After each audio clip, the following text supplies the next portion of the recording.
Hello and welcome to Madam Speaker, the podcast by Hilmer's Network. I'm Charlotte Mortlock, the Executive Director of Hilmer's Network, and I'm very excited to have in studio today Emma King, the Liberal candidate for the seat of Shortland. Emma, thank you so much for coming on. Thanks, Charlotte. So tell me a little bit about your career, because you've got quite a unique job. You work in mining, but in the sustainability sector. Is that right? Yeah, I do now. So I work in sustainability and I look after community, so social performance, and also human rights and modern slavery. So that's my current job. But if I take you back a little bit for how I got there, I actually had quite a lot of time in HR, in operations. So my whole career has been in mining and heavy industry. So my first really big job was in a small to medium enterprise that did manufacturing in the mining and heavy industry area. So that took me to places like Port Hedland and even Cyprus when we set up a remote office. It was a really interesting job. The owners were very philanthropic. So at one point, to create a lot of jobs in Tasmania, they bought up a joinery services business, a chain of boutique hotels. I think there was one other, but I can't recall it just yet. But that sort of grew my experience really quickly. Yeah, to think on my feet. A commercial laundry. Ah. So I went from mining and manufacturing to then also looking after this suite of businesses that created jobs in Tassie. Wow. And we set up a remote office in Cyprus to service some of our European customers in North America. So after that, after I had 7 years in that business, which was amazing, it was run by a husband and wife team. I then went to work in mining explosives. And that is an area where I was in HR operations, so often really close to where the work gets done. Yeah. So for people, mining can seem a little bit obscure for people who haven't been in and around it. Yeah, you kind of know about it, but you don't know what it looks like day to day. Or they think of coal mining. Yeah. They don't think of gold mining or metals and minerals or whatever that might look like. And what was your area that you were involved in? I mainly looked after metals. Okay. So any sort of metal mines was what I looked after on the east coast of Australia. Also in Papua New Guinea, I supported our operations teams over there. So that's a whole new set of different employment law standards and things that you have to be aware of. And our New Zealand team, which is, again, it sounds similar, but it's a little bit different. And I supported the quarries as well. So construction, part of the Snowy Hydro project, which is really cool. There's lots of really interesting projects going on in Australia that involve heavy industry. Unique. Yeah. So, in terms of that sustainability part that you do, talk me through a little bit of what are those areas and why sustainability needs to be part of that mining sector as well.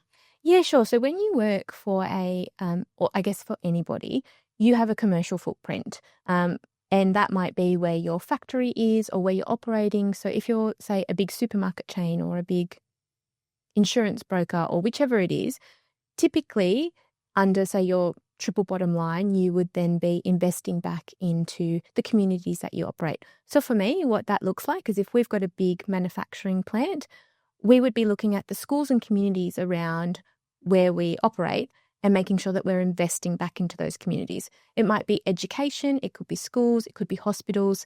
I looked after a wonderful fund that was a global fund, and what I would do was crowdsource ideas from all of our employees and then look at what is best placed to match the areas that we're investing in. So that might be looking at a school in Peru where we operate. It might be one of the things that I posted on LinkedIn was actually investing in a rehabilitation centre for women who were human trafficked in Tanzania. Wow. Modern slavery is something that I'm also deeply invested in. So I look after and support the governance for human rights and modern slavery at the moment. And it was just such a happenstance project. It's really touching. I probably should get less involved with some of the things that we're doing. It would be hard not to, though. Yeah, I can imagine that you would get really invested in that. Yeah. So we had a manager who was on a flight who happened to be seated next to a nun. Yeah. And the nun was sleepy and he sort of said, "Oh, would you like my spare seat?" Something like this. And he got talking about what she did. And she said, "Actually, I run this rehabilitation facility for women who have been human trafficked. And we teach them skills and there's vocational training. But, it's really hard to get funding And then this manager came back and put forward this project that we could potentially invest in, and it lined up on so many levels. It was just really heartwarming to see the launch once we'd sort of gone through that governance process and were able to commit the funding. Yeah, that's amazing. That is also very kind of serendipitous. It was almost meant to be them sitting next together. Yeah. Modern slavery is an interesting area because I think obviously people kind of think of slavery as one thing, but it's really different with now that we have, so much technology and stuff. What does that look like?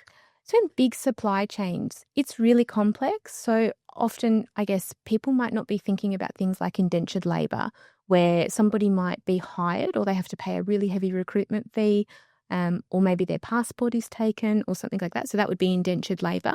Yet there's the worst forms of child trafficking. For a lot of people who are watching this, they might have seen, say, documentaries on the cobalt mines in Africa. Yeah. So companies do a lot to make sure that they're not engaging in human trafficking or modern slavery or whichever it is.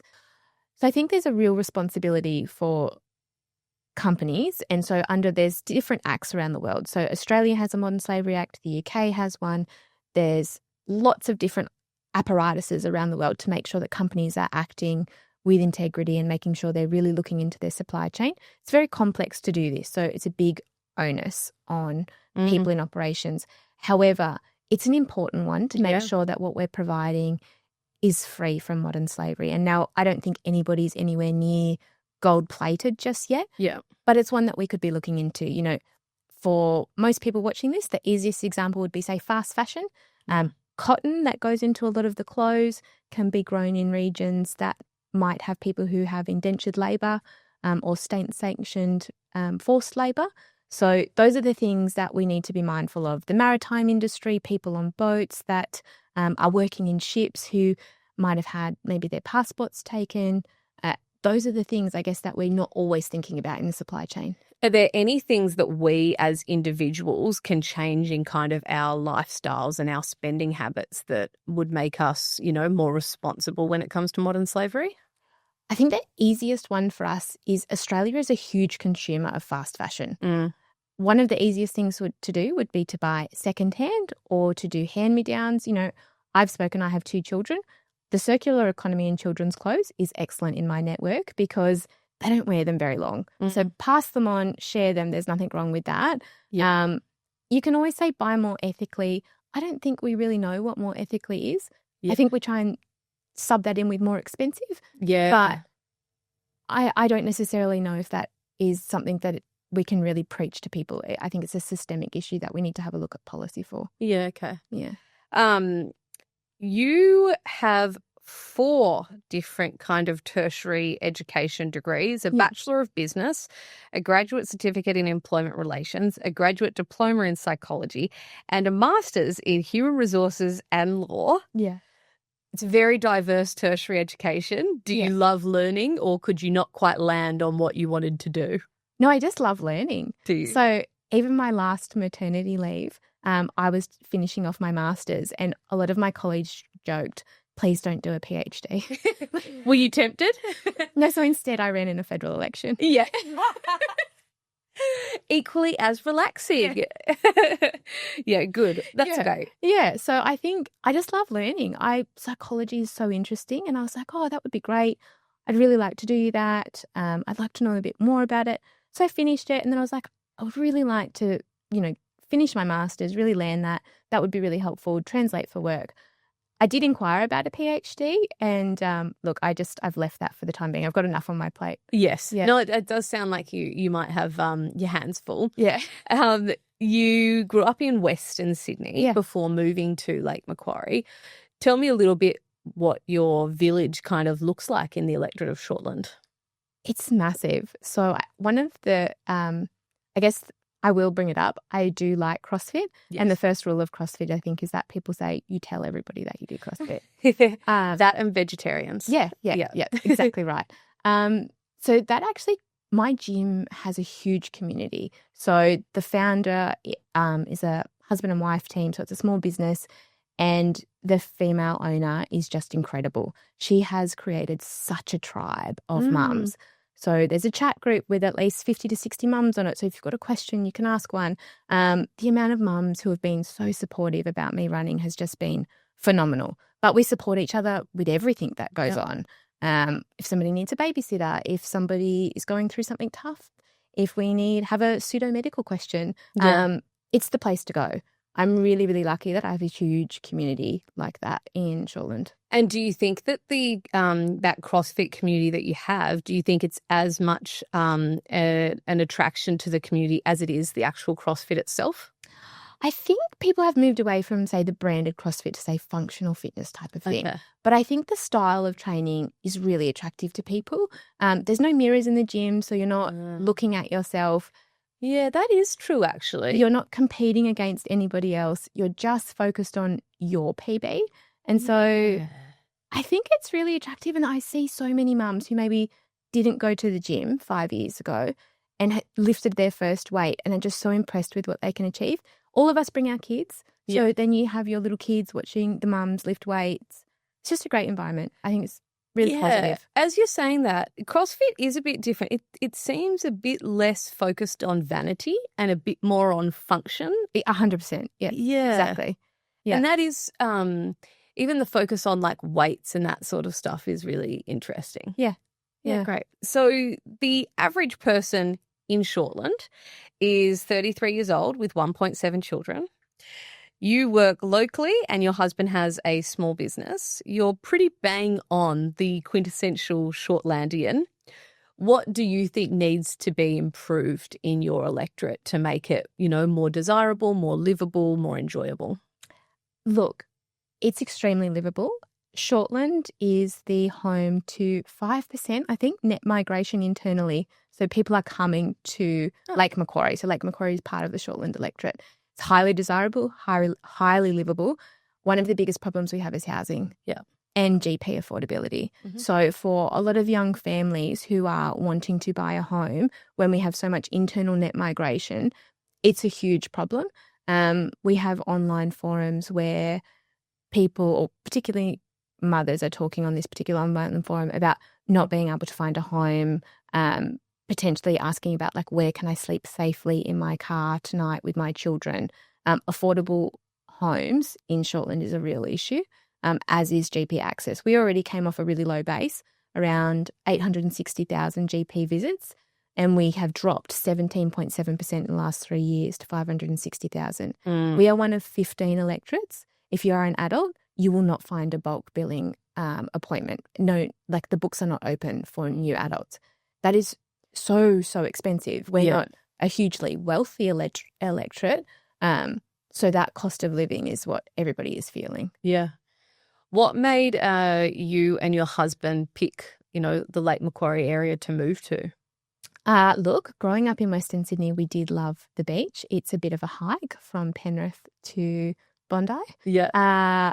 We actually wanted to live next to the water, and I had a job in mining that took me into the Shortland electorate, and we fell in love with it. I had been visiting there for work for a few years prior to when we moved, which was about 10 years ago, and it's just beautiful. It's a tiny slither of an electorate that sort of spreads between the beach and the lake, and you have the best of both worlds.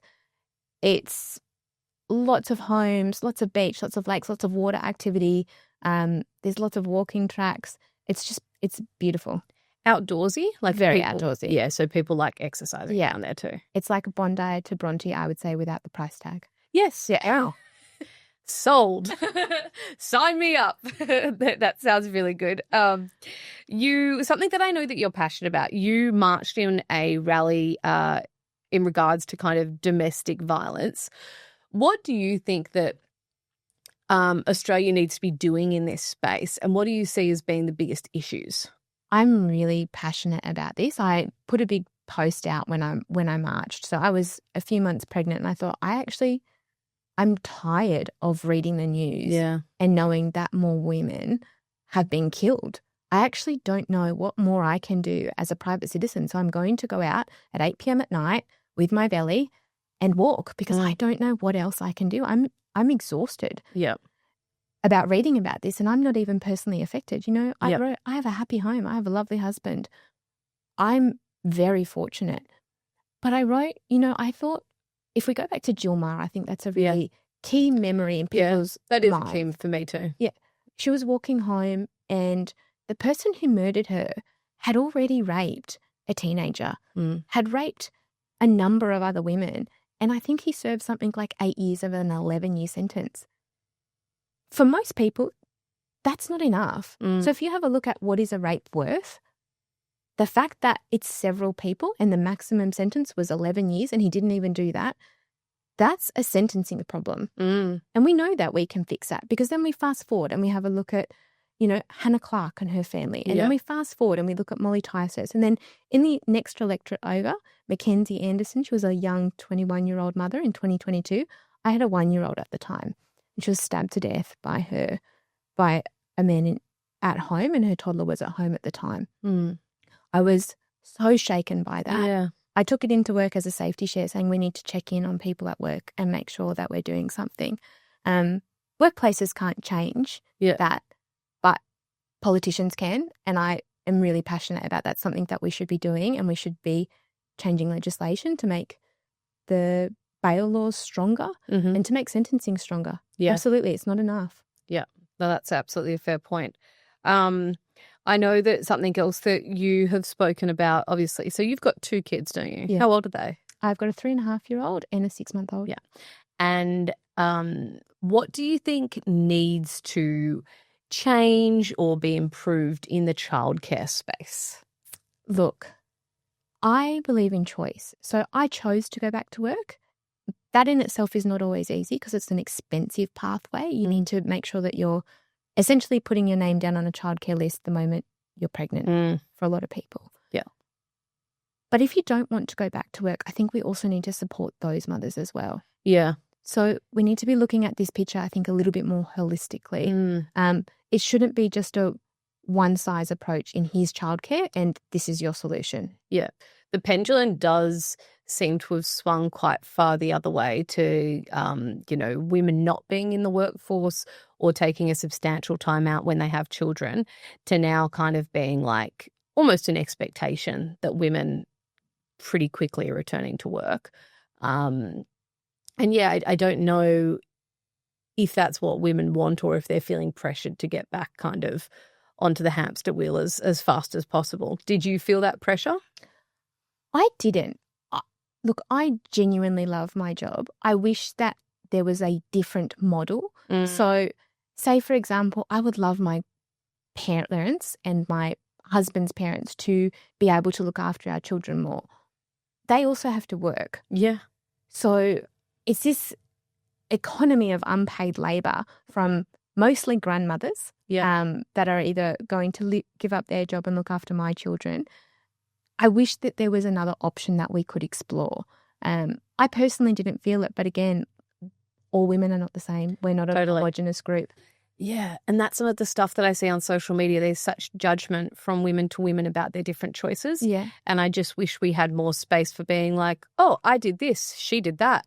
100%. Mine's a great option. Hers is a great option. Yeah, 100%. I just think that we should have all options on the table. If you want to go back, that's great. Let's support you. If you don't and you'd like to take a little bit of extra time off, what does that look like? How can we make that situation better?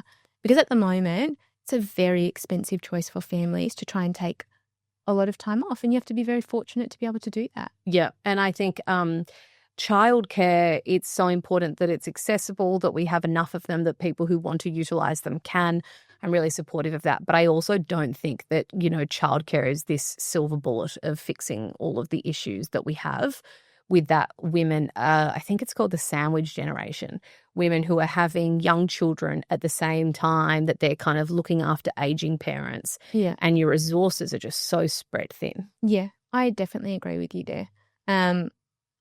If we could bring grandparents into the mix a little bit more or make a more innovative solution, I think that would be something interesting to explore. You have spoken about kind of raising your family in a healthy way, I guess, in terms of some of the things that you can try and avoid as families. It does feel like at the moment, I listened to a podcast yesterday and I could barely write, obviously as I'm expecting a baby, I could barely write down fast enough all of the things that I was supposed to avoid. Yeah. Like that felt really tedious. But I know that you're kind of also passionate about trying to make sure that you're making the right health decisions as well. Oh, 100%. And don't get me wrong, I don't get it right all the time. Like, I'm sure that there's something in my makeup that I shouldn't have on my skin. Like, it's fine. Yeah. But I think, like, where we look at, like, Teflon, like, I think this was a bit of a panic over Christmas. I bought some really expensive pans that were really good that don't have any of these forever chemicals in them. Which is the Teflon. Yeah. So anyone who doesn't understand. So it's like Teflon was really popular for a long time because it's easier and non-stick. Yeah. But obviously now moving away, knowing that sometimes has the forever chemicals. Yeah. Which is not great for you. No. But again, I'm privileged that I could afford these expensive pans. Yep. Yes, not everybody could. Yep. And I just think, from a policy point of view, perhaps we should be looking at some of the things that are making people unwell and saying, actually, we shouldn't be selling these. If we think they're that bad and the research supports it, perhaps we should just make this easier for people. Yeah. Because, maybe I'm particularly interested in podcasts and I'm listening and I'm trying to learn about all of these things. Again, maybe I have the time and a lot of the people that don't. Maybe you're a shift worker. Maybe you are a teacher and you're marking of a night. And also maybe you just don't want to. Like 100%. maybe you don't. Like I just think the onus can't be only on the individual to do all of this research about what's safe and what's not safe for them. Exactly. There needs to be a bit of a kind of combination there of different levels of responsibility. It can also set in panic for parents, which is not fair either. Oh, it set in panic in me. Yeah. I was like reading every bottle in my house. I was like, do you have, microplastics, and looking at all of this. And like, it's just stuff that you don't even realize. And I'd already switched to the, the stickable fry pan as opposed to the non-stick. But yeah, I'm like getting filtered water jugs and doing all of this stuff. And then the stress about filtering your tap water. Yeah, but then like it came out like a couple of months ago or maybe a year ago that there was PFAS in the water, in tap water in parts of Sydney. Yeah, and in the electorate above ours. Yeah, and it's like, no, that's very real. Yeah, like a genuine problem. Yeah, so I think that's been this really interesting kind of movement because I wouldn't explain myself, I wouldn't describe myself at all as being like hippie or woo-woo. Yeah. But that is what the Robert F. Kennedy part in the United States, I think a lot of people are kind of like, well, there are elements of that, talking about the microplastics and stuff, that actually makes a lot of sense to very centre of the road individuals who just really care about their own health and particularly their children's health. Yeah, 100%. Microplastics is a big issue. I think we should all be doing our best to avoid that. Yeah. Yeah. You have an interesting journey into politics, and this is a bit of a toot your own horn for us because we are really excited because you are our first ever person that has found the Liberal Party through Hilmer's network, through one of our events, then gone on from one of our events to join the party and then go on from that to run as a candidate. Yeah. So we're pumped. Next stop, Prime Minister, and then we'll really have something to celebrate. So I'm really intrigued about kind of what got your attention with Hilmer's and how do we emulate that more? Like, how do we get more people who might be interested in politics or completely apathetic to politics to actually join and be part of it? Yeah, okay. So I first heard there was a promotion for Hilmer's on another podcast. Immediately it got my attention. My values had always aligned to the party, but I had zero connection to the party, how you would even get involved. And I was like, oh, I would like to meet some of those women. That sounds lovely. All of the events were in Sydney. Yes. And I said to my husband, I'm going to drive down to Sydney on a Friday night to go to an event. He's like, do you know anyone? I said, oh, no, I don't. And he's like, and where is that? I think it was in Chippendale or Darlinghurst somewhere.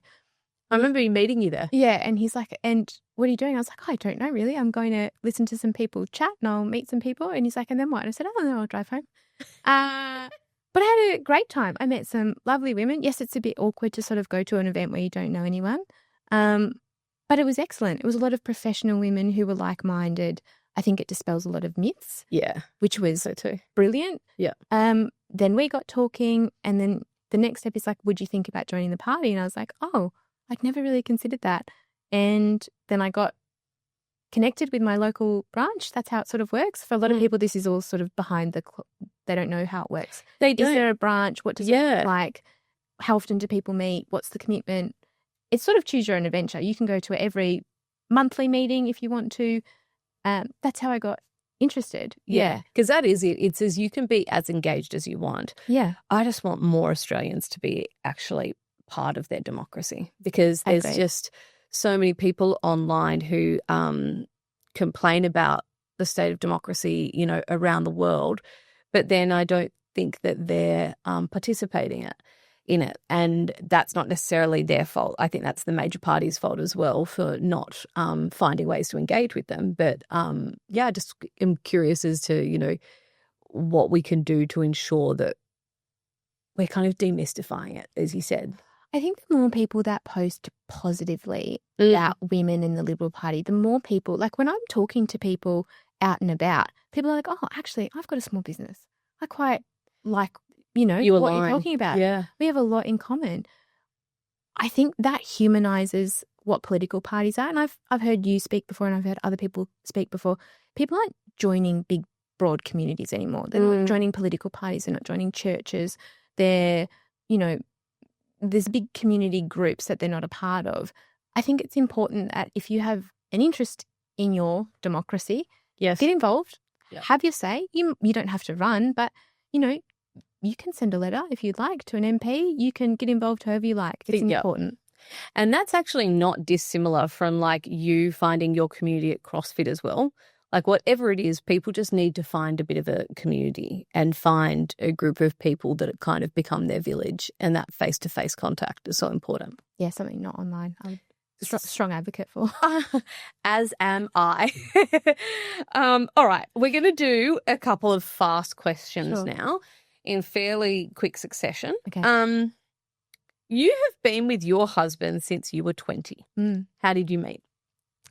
At a pub in the olden days when Tinder and social media didn't exist. Yeah.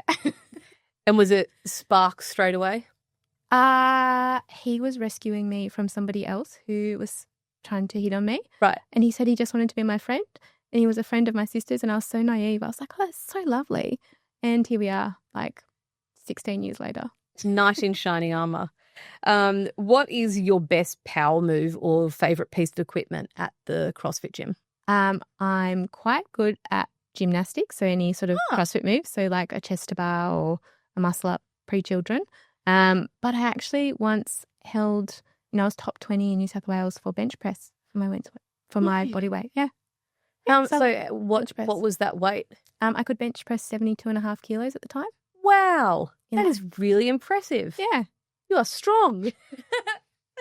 I wouldn't be able to do anywhere near that.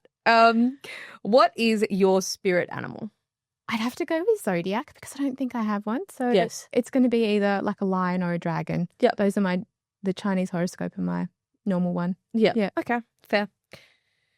Now, you're not allowed to say Shortland in this one because otherwise, as a clever politician, you would.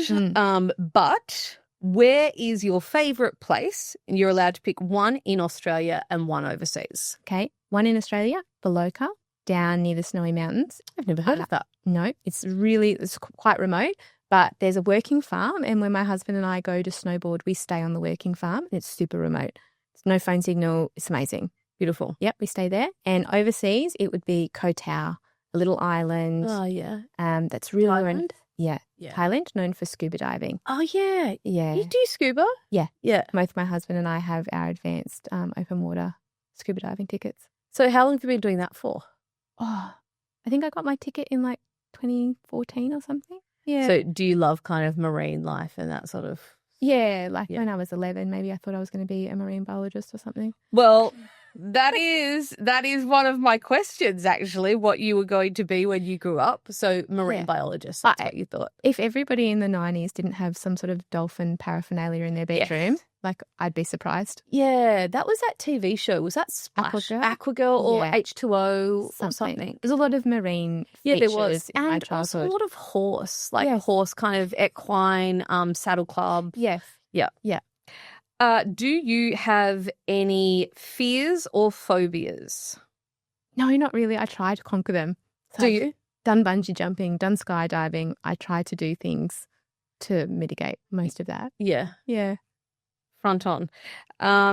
If someone who had never been was coming to Shortland for half a day only, what are their top priorities to see or do? Anybody in Shortland will tell me not to say this because the problem is all the good spots are being really overpopulated. Yeah. Like there's a couple of great beaches on Yeah. the lake that I would take them to that, locals really love. So Yeah. in and around the lake. You're not going to reference them I specifically. can't because people You'll are go already back and they'll have pitchchforks. Yeah, I fair can't. enough. Yeah, they're already So very some busy. secret beaches. Yeah, there's Okay. some great beaches. I Yep. think it looks a bit like Thailand. So if you're on the lake, Yeah. near Lake the Macquarie. entrance, the Lake Macquarie, Yeah. yes. If you're on the lake near the entrance on a good day where it's there's sand flats everywhere, it reminds me of Thailand. I think it's beautiful. Does it? Yeah, it's so, so beautiful. Oh, that's so nice. Yeah. I spent what's it called? Wanji? Yes. Is that how I pronounce it? Yes. Yeah, we used to do some family holidays up there. Yeah. It's beautiful. Yeah, it's a great part of the world. So, So obviously with what Hilma's network is trying to do and promote women, in politics, we do like to finish with a question on who is a woman that inspires you? I struggled with this one. I had to really think about it. Because you had too many to... I had too many. But I'm actually going to go back to the women in my network group. So there's no one in particular, but so many have such interesting stories. And I think that's part of what this role can potentially enable me to do, to amplify some of their stories. So whether I've got single mums, whether I've got mums with children who have disabilities, whether I've got mums who have escaped a DV situation, all of those stories I think accumulate and inspire me to make sure that I'm a strong voice for those women. Yeah, amazing. Well, thank you so much for coming on the podcast and all the best of luck in the election. Thanks, Charlotte.